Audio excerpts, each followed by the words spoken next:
Le thème qui a été envisagé aujourd'hui, mais qui est tellement vaste, qu'il fait peur, consiste à faire un état des lieux des prisons aujourd'hui en France. Donc c'est évidemment, extrêmement vaste, sachant que le sujet sur des prisons, et l'univers carcéral est un sujet par définition, opaque. La presse, par exemple, peut y aller de temps en temps, demandant des autorisations à l'administration pénitentiaire, mais ça reste très compliqué. Donc, par définition, c'est un monde fermé, et par définition, et souvent aussi par la volonté des gouvernants qui ne souhaitent pas qu'on entende la parole des détenus. Ça a un peu évolué ces dernières années grâce à certaines associations, dont l'Observatoire international des prisons, par exemple, où on arrive à faire sortir des voix et puis des vies. Enfin, on arrive à en savoir davantage sur ce qui se passe en prison, et aussi grâce à des témoignages et des livres. Voilà. Donc, je vais peut-être présenter déjà les invités. Donc, à ma gauche, Stéphane Barrault, qui est donc... alors, j'ai plus votre nouvelle fonction, vous êtes toujours à l'UFAP. Donc, l'UFAP, c'est l'un des syndicats de surveillants de prison. Vous êtes secrétaire général adjoint, voilà. Véronique Vasseur, qui est donc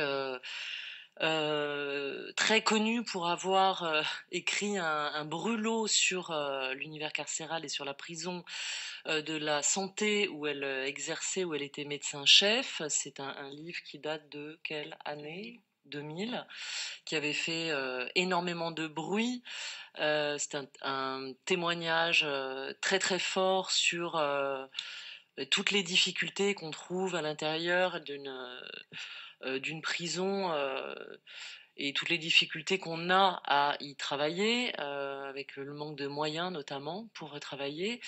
Véronique Vasseur est toujours médecin, mais plus du tout à la santé, à l'hôpital Saint-Antoine à Paris.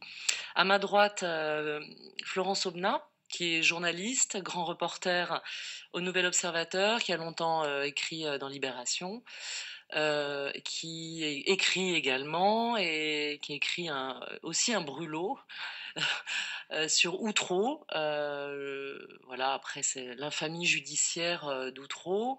Et puis dernièrement, un tout autre sujet, on peut dire, sur la précarité. Le quai de Ouistreham, c'est ça ? Le quai de Ouistreham. Et à l'extrême droite... Oui, pardon. À l'Observatoire Ah oui, international. pardon. Faut pas que j'oublie quand même l'essentiel. Certes, on est dans une bibliothèque, mais les livres ne disent pas peut-être. À l'Observatoire international des prisons, qui est donc un organisme dont tu en parleras tout à l'heure, indépendant, et qui apporte beaucoup d'informations sur justement ce qui se passe en prison. Pierre Botton, ancien détenu, qui vient de monter assez récemment, il y a une petite année, on va dire, 9 mois, une association qui s'appelle les Prisons du Cœur, que vous pouvez présenter d'ailleurs.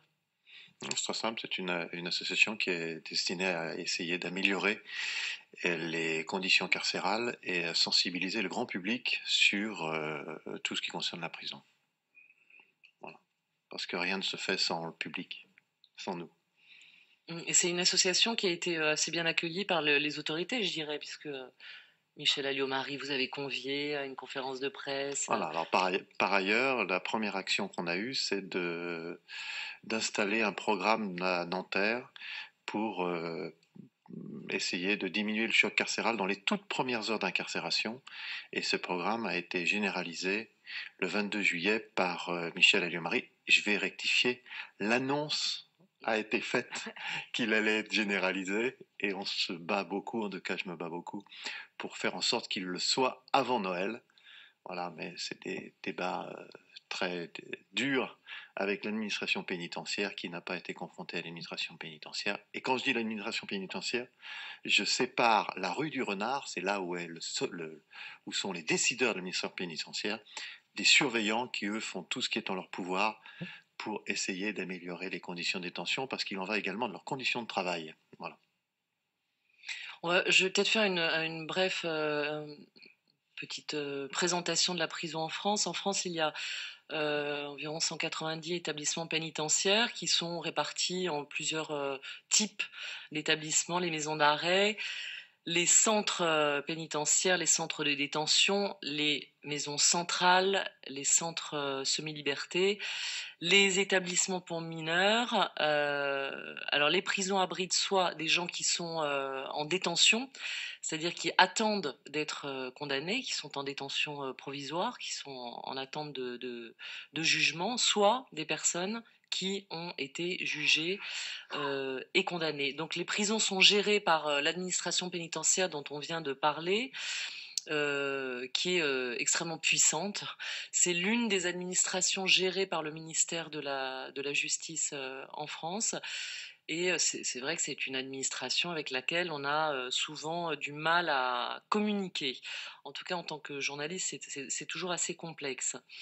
L'administration pénitentiaire a des missions, c'est-à-dire que la prison doit remplir certaines missions, la mission n'étant pas uniquement, contrairement à ce qu'on pourrait penser, n'étant pas uniquement de punir.